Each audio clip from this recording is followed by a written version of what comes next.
Browns rookie quarterback Shedeur Sanders strained an oblique throwing yesterday morning. He is now considered day-to-day. He won't practice today.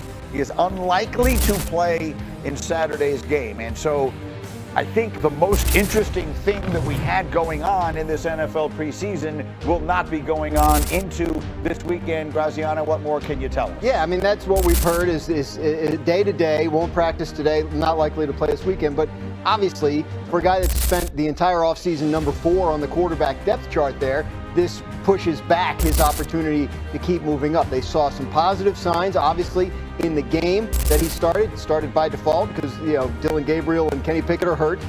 But missed practice time at this point for any rookie quarterback, let alone one that's that far down the depth chart, is going to be damaging to his long-term prospects in terms of being able to start. You could hear the buzz before it even broke.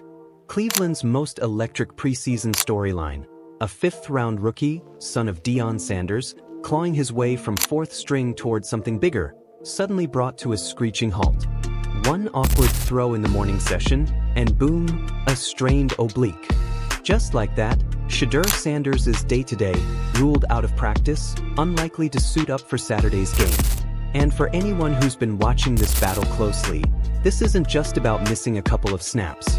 This is about momentum, about opportunity, about that narrow, fragile window every rookie quarterback fights to keep open. Because before this setback, Shedeur wasn't just another arm in camp. He'd been making noise, not just in Cleveland, but across the league. A preseason start he wasn't even supposed to have, forced into action because Dylan Gabriel and Kenny Pickett were both hurt, and he delivered. Not perfect, sure, but good enough to make people sit up. Good enough to make coaches think. Good enough to start whispering about the number 2 spot on the depth chart. And then, a pulled oblique that takes away valuable reps against the ones in a camp where every throw matters. You can't develop chemistry from the sideline. You can't take mental reps and expect it to feel the same. And when you're a rookie starting from number 4 on the depth chart, every single day counts. Do you think this injury is just a minor pause for Shedeur, or could it be the turning point that kills his shot at QB1 this year? Now, former players and analysts see it the same way. This isn't about talent, it's about timing. Nate Burleson said it plain. Anytime you lose a chance to get better at this stage, it's devastating. Fans had been waiting to see Shedeur try to top what he'd already put on tape.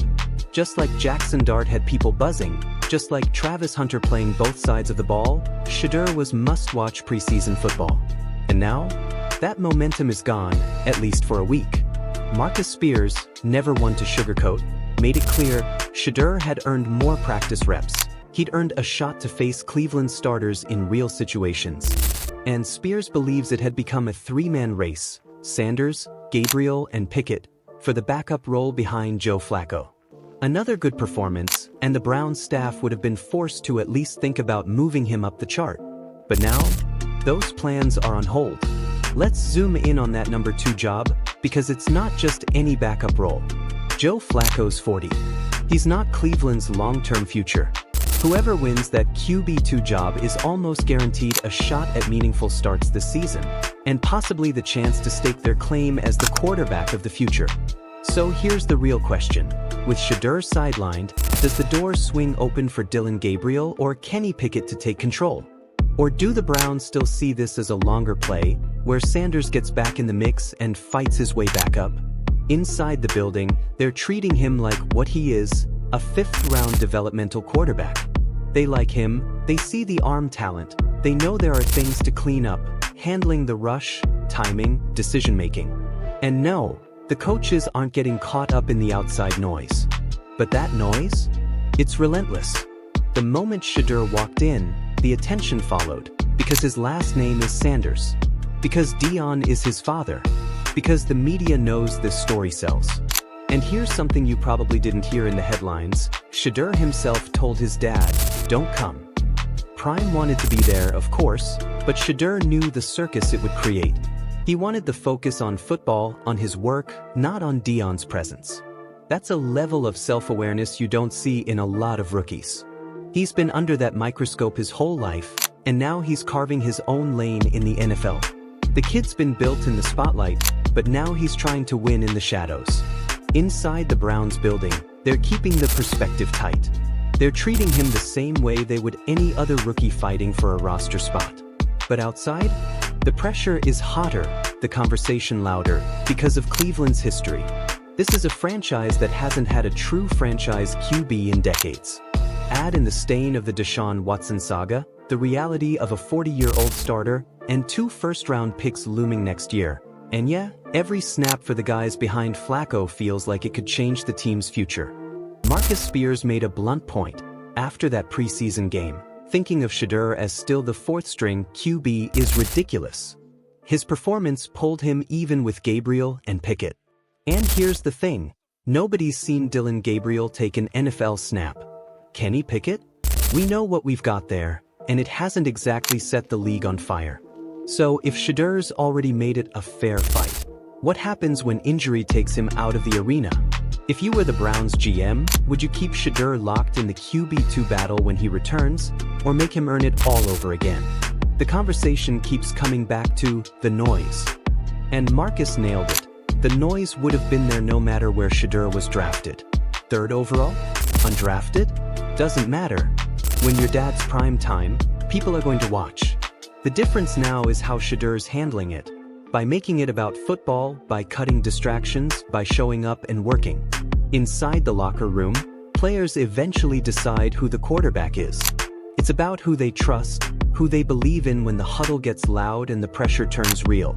And with Flacco as the short-term starter, that belief in the backup will shape the Browns' season. What does this injury actually mean for Cleveland, for Shedeur, and for whatever winds up happening with their quarterback situation? Yeah, it's super unfortunate because what he showed in the preseason is that, in my opinion, he earned more reps in practice and an opportunity to play against good on good. And Dominique knows that, Grimes knows that being in camp, that is some valuable reps when you get a chance to play against your ones, especially with what Cleveland has. And I think for Shedeur, the most important thing now is to understand how the rehab process goes. Like, stay in tune.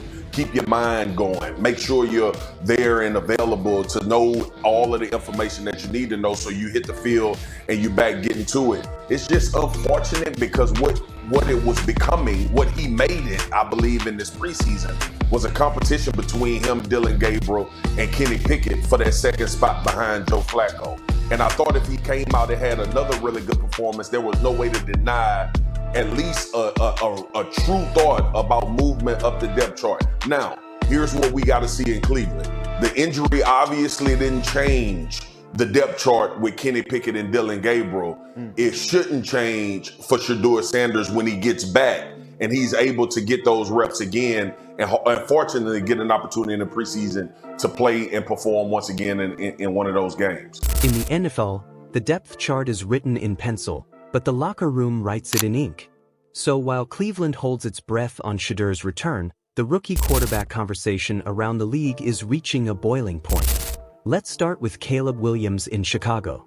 Number 1 overall pick. Instant face of the franchise.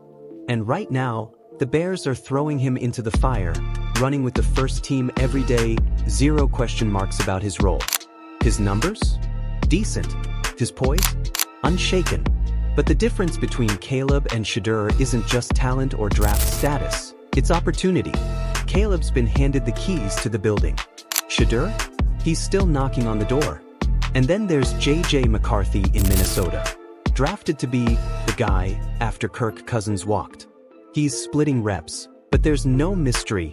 The Vikings are planning his rise. In Cleveland, that plan doesn't exist yet for Shedeur Sanders.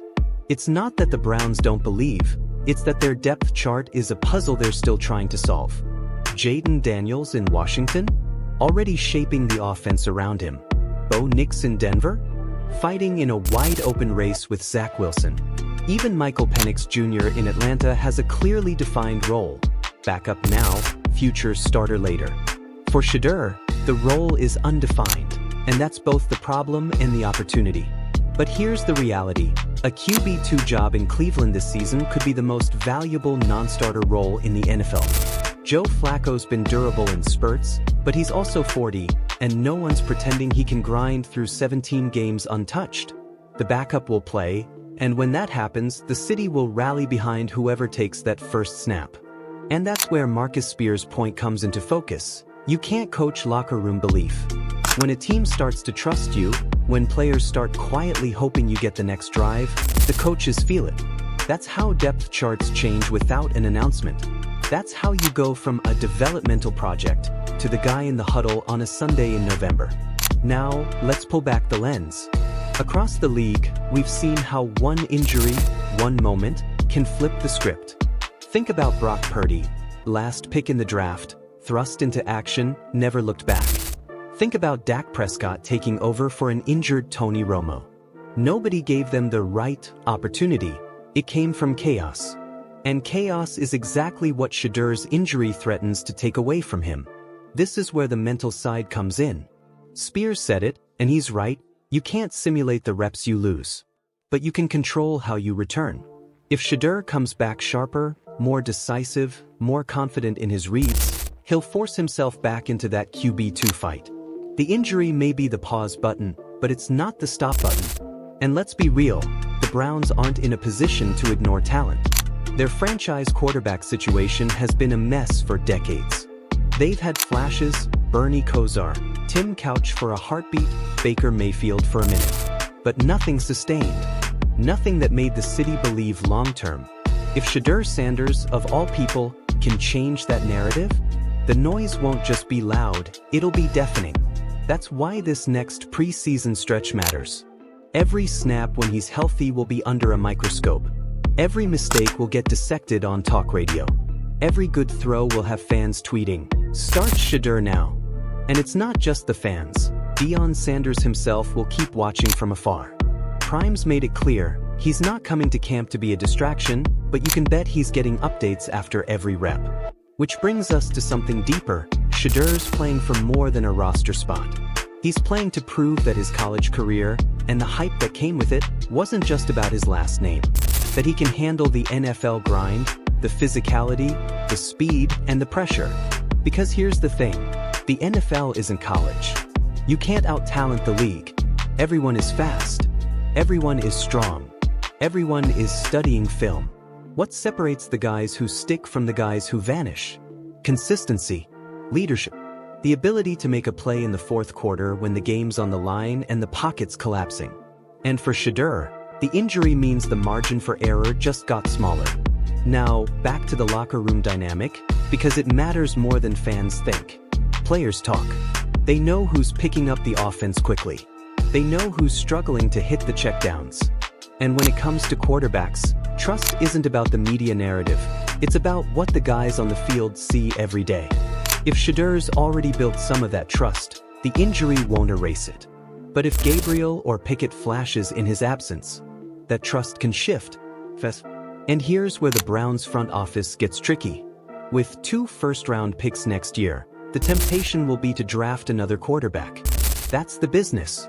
But if Shedeur shows enough now, flashes the poise, the command, the touch, the Browns might see him as part of their future. And that could reshape their entire offseason plan. So when we ask, is this injury a minor setback or a career-changing moment? The answer might be both. Because in the NFL, your career is a chain of moments, and how you respond to each one writes the story. The oblique strain didn't just take Shedeur off the field, it put his NFL story on the clock. Now, as we close, let's not forget the stakes. Shedeur Sanders walked into Browns camp as QB4. In 2 weeks, he'd made himself part of the QB2 conversation. That's not hype, that's reality. And if he comes back healthy and wins that spot, he'll be one snap away from running an NFL offense. And if that happens, this city will explode. The kid with the Hall of Fame father, the name that lights up headlines, the rookie who told Prime to stay home so he could grind in peace, suddenly stepping in to lead the Cleveland Browns. That's not just a football story. That's a movie. But movies have turning points.